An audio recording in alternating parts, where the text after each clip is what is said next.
Kubara igice cya 24. Balamu yongera kabiri guhesha Abisiraheli umugisha. Umurongo wa mbere. Balamu abonye yuko Uwiteka akunda guha Abisiraheli umugisha, ntiyagenda nka mbere gushaka indagu, ahubwo yerekeza amaso ye mu butayu. Balamu arambura amaso abona Abisiraheli baganditse nk'uko imiryango yabo iri. Umwuka w'Imana muzaho, aca umugani uhanura ati, Balamu mwene Bewori aravuga, umuntu wari uhumirije amaso aravuga. Haravuga uwumva amagambo y'Imana, uwerekwa ishobora byose, uwikubita hasi akagira amaso areba. Ati, erega amahema yawe ni meza, wa bwoko bwa Yakobo we, ubuturo bwawe ni bwiza, wa bwoko bwa Isiraheli we. Burambuye nk'ibikombe, nk'imirima y'uburabyo yegereye uruzi, nk'imisaga Uwiteka yateye, nk'imyerezi imeze iruhande rw'amazi. Amazi azatemba avuye mu ndobo z'ubwo bwoko, urubyaro rwabwo ruzabaho amazi menshi ari. Umwami wabwo azasumba Gagi, ubwami bwabwo buzashyirwa hejuru. Imana yabukuye muri Egiputa niyo ibujyana. Ifite amaboko nk'ay'imbogo, buzarya amahanga abubereye ababisha, buzamenagura amagufwa yabo, buzabahinguranisha imyambi yabwo. Bwarabunze buryama nk'intare y'ingabo, nk'intare y'ingore, bwavumburwa nande?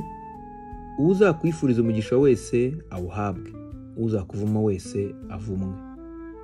Balamu yikongereza uburakari bwa Balaki. Balaki akubita mu mashyi abwira Balamu ati, nagutumiriye kuvuma ababisha banjye, none ubahesheje umugisha musa aka gatatu. Nuko none nkungira iwawe. Nashakaga kugushyira hejuru nkaguha icyubahiro cyinshi, none Uwiteka yakubujije icyubahiro. Balamu asubiza Balaki ati, sinabwiye intumwa zawe wantumyeho nti, naho Balaki yampa ifeza n'izahabu byuzuye inzu ye, sinabasha gukora ibitandukana n'itegeko ry'Uwiteka, gukora icyiza cyangwa ikibi nihangiye. Icyo Uwiteka azajya ambwira nicyo nzajya mvuga. None ngiye mu bwoko bwanjye, reka ngusobanurire ibyo buriya bwoko buzagirira ubwawe mu bihe bizaza. Aca umugani uhanura ati, Balamu mwene Bewori aravuga, umuntu wari uhumirije amaso aravuga. Haravuga uwumva amagambo y'Imana, akamenya ubwenge bw'isumba byose, uwerekwa ishobora byose, uwikubita hasi akagira amaso areba. Ati, ndamureba ariko si ubu, ndamwitegereza ariko ntandi bugufi. Inyenyeri zakomoka mu bwoko bwa Yakobo, inkoni y'ubwami izaboneka iturutse mu bwoko bwa Isiraheli, izagiriza inkiko z'i Mowabu, izatsinda hasi Abasheti bose. Edomu hazahindurwa, Seyiri naho hazahindurwa.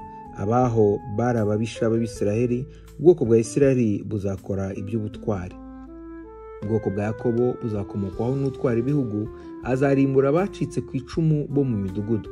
Yitegera Abamaleki, aca umugani uhanura ati, Abamaleki bari abambere baruta ayandi mahanga, ariko ibya nyuma byabo bizaba kurimbuka. Yitegera Abakeni, aca umugani uhanura ati, ubuturo bwawe bukomeye butavaho, icyari cyawe kiri ku gitare, ariko Abakeni bazanyagwa. Bizaba ryari? Bizaba ubwo Abashuri bazakujyana uri imbohe. Arongera aca umugani uhanura ati, ayiwe, ninde uzabasha kubaho ubwo Imana izakora ibyo? Ariko inkugi zizaturuka ku nkombe y'Ikitimu, zibabaza Abashuri, zibabaze na Beberi, maze nabo bazarimbuka. Balamu arahaguruka aragenda ngo asubire iwe, Balaki nawe asubire iwe.